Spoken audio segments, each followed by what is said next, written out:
The country against Putinization, protests in Georgia. Dictatorships ally Russia and North Korea getting ready, obviously, for the war.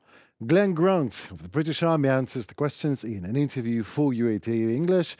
Good afternoon. These topics in more detail. My name is Henry Keane and we are UATV English, bringing you the hard truth in easy terms, as usual, for the whole free world, directly from Ukraine. Police have started dispersing protesters that gathered near the parliament for a spontaneous rally in Tbilisi overnight on November 29th. The protest followed a pro-Russian Prime Minister Irakli Kabahidze's statement that Georgia's integration into the European Union could be postponed until 2028, prompting outrage amongst some in society who are demanding changes in the country's political course. The ruling Georgian Dream Party-led Kabahidze has faced accusations of democratic backsliding and steering the South Caucasus country closer to the Kremlin. Earlier this year, the controversial foreign agents law, so to speak, sparked mass protests and violent crackdowns by police, and same and again, police violence.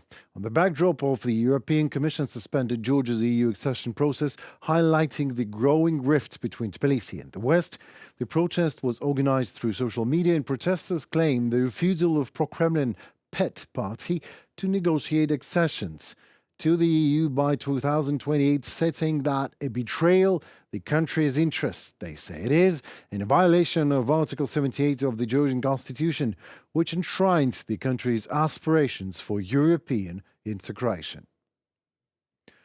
Some might ask me, how come, Henry, you call the Georgian Dream Party and its leader Kabahidze pro-Russian? Maybe they're not. Maybe he is not. Maybe he's all about Georgia and its freedom and sovereignty and independence and human values and blah, blah, blah. What do you know, after all, to be sure, Henry, the Georgian government is Putinized? Well, what can I say? Georgian government told me about it. There is no Georgian statehood, no independence, no future without Russia on this path.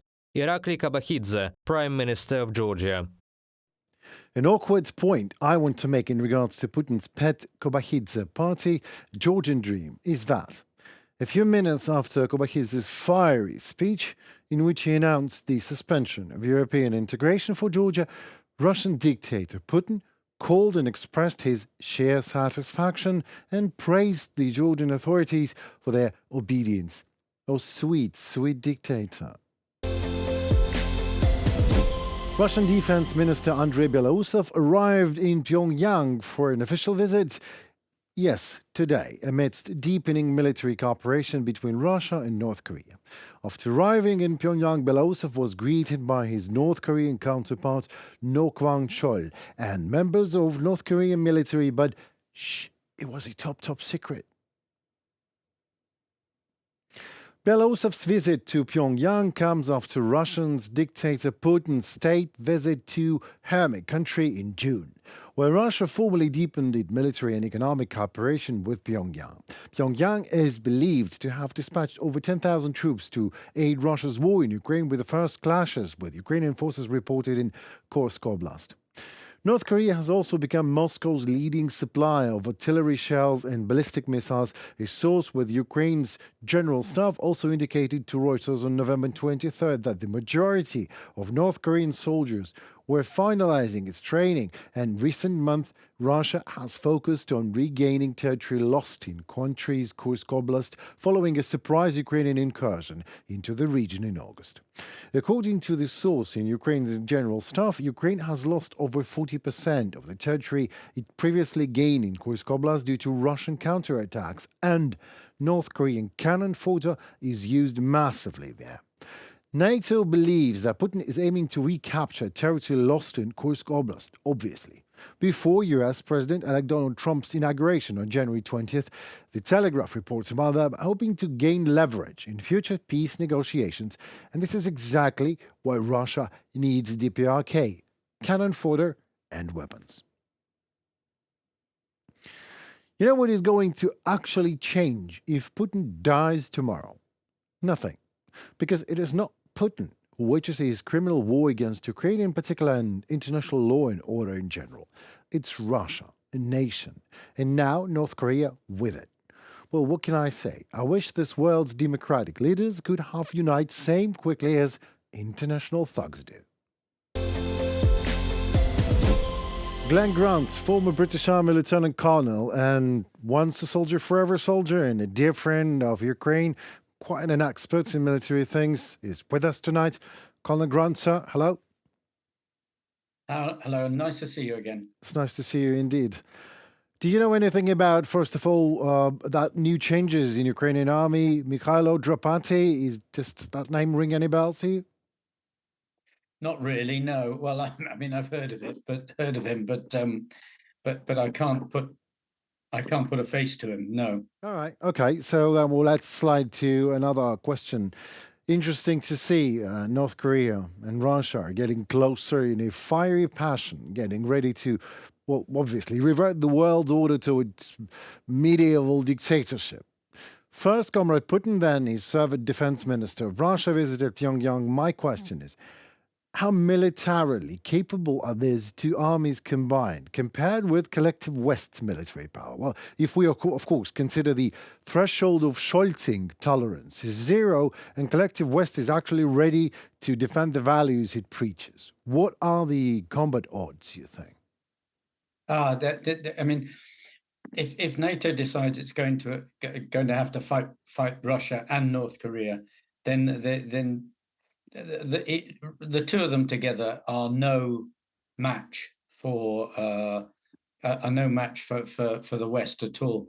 Primarily because the quality of air power on the West side is just huge, and so many countries have got so many aircraft that can deliver huge amounts, and I think that the Americans would happily bring over some of their vast air force to deliver force, rockets, missiles from long distances away. And most of the aircraft, for example, on the Russian side, would never even see the aircraft that killed them. So it's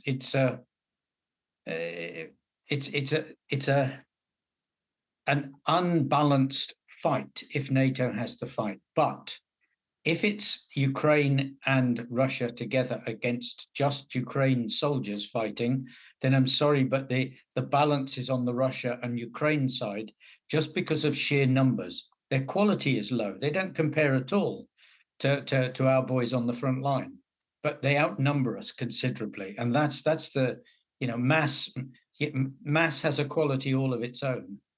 And, Right, and this is absolutely. what Russia's playing on. Yeah, the cannon fodder. That's it. Yeah. Well, Russia terrorized Ukraine every single day. I mean, 150 drones yesterday, almost 200 today, missiles, rockets, ballistic missiles of middle range, and so on and so forth. Is that how Putin, the dictator, is getting ready to force peace negotiations that are highly likely to be forced? Is that the case? I think so. I think not so much as forcing it. He's trying to get as much space as he can before the negotiations, right? Well, so that because he may be forced to give up something. Although personally, I don't think he will. I think his view is that he's doing extremely well. Thank you. Why should I stop now?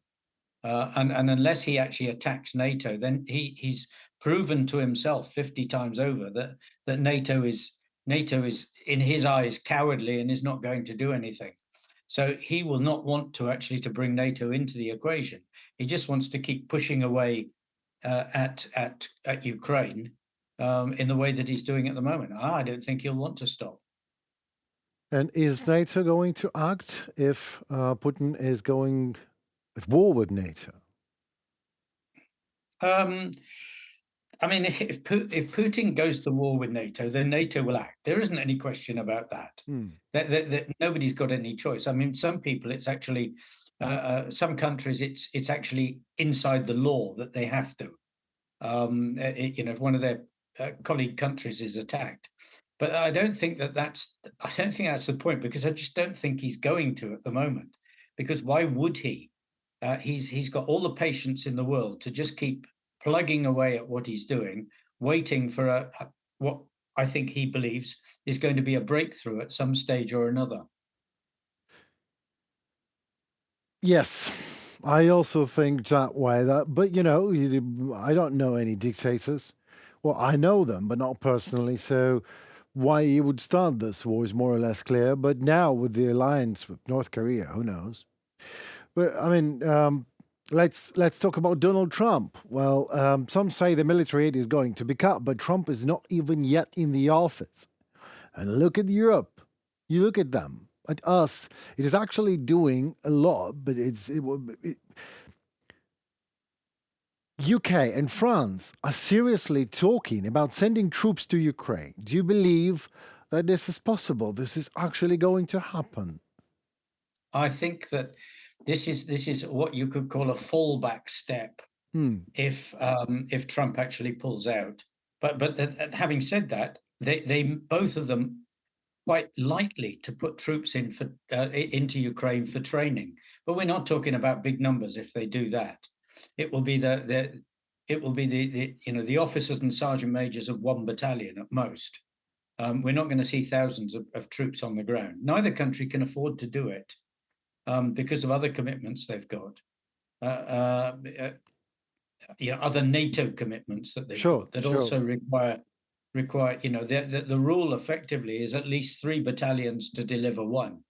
So if you've got one on the front line, you've got one in training and one resting, and that's the normal routine. And this is what we've been doing with Estonia, for example. So Right. you've got Right. one full battalion's worth of kit there, and then we'd need 2 more. So both countries will be very wary of committing themselves to too much Obviously, right. at the moment. Right. But having said that, I mean, they've done it before. Right. Both countries have done this sort of thing before, Right. so it won't be the first time. No, It indeed. definitely won't be the first time. Mr. Grant, is World War III imminent, do you think?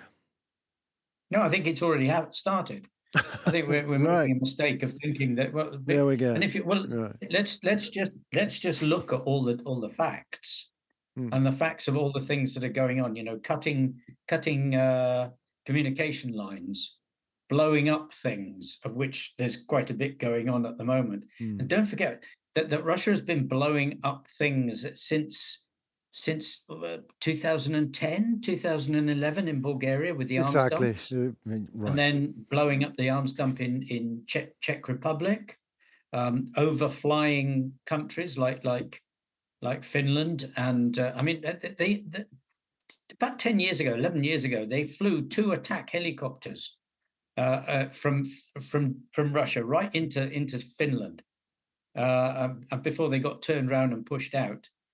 They were going to build Russia was trying to build a forward operating base in Ireland for troops underground. And you know how big it was meant to be by the fact that on the plans that they submitted to Dublin City Council, there were 26 toilets. Now, 26 toilets is 400 or 500 people. So they were looking at doing something serious there. All these things have been going on all the time, and they're degrading us. And at the same time, they are buying up politicians as fast as they can for state capture. Look at Romania this week. Now, you can't tell me those things don't count, because they do. They I are won't the be very saying that. essence. Yeah. They are the very essence of the war that is going on. Absolutely. It's just more subtle than anything we've ever been in before. So when you talk to people, you talk to Americans, and they talk about, will World War III come? They only think of the military, the fighting aspect. But the fighting aspect is just a part of this. In fact, True. you might almost say that Ukraine is a distraction. Right. You Indeed. could look at it as a distraction from all the other things that they're doing, whose aim is state capture of any country that they can, breaking up the European Union and breaking up NATO in order to change the world order so that it's a power-based order. It's not a law-based order, which we've had since the Second World War. They're doing very well, thank you. Mr. Grant, thank you so very much again. Again, it is great pleasure to talk to you. Hope to be doing that in the nearest future. Again, thank you. Thank you as well. Thank you. Goodbye. Slava Ukraina. Героям слава. Well, that will be all, folks. My name is Rooney Keane. We are Creative English, doing our best to deliver hard truth in easy terms for the whole free world directly from Ukraine. Please don't be shy. Like, share, and comment. Your voice matters as it helps Ukrainian voice to be heard globally. So stay safe and tune for more in a weekly episode. Goodbye.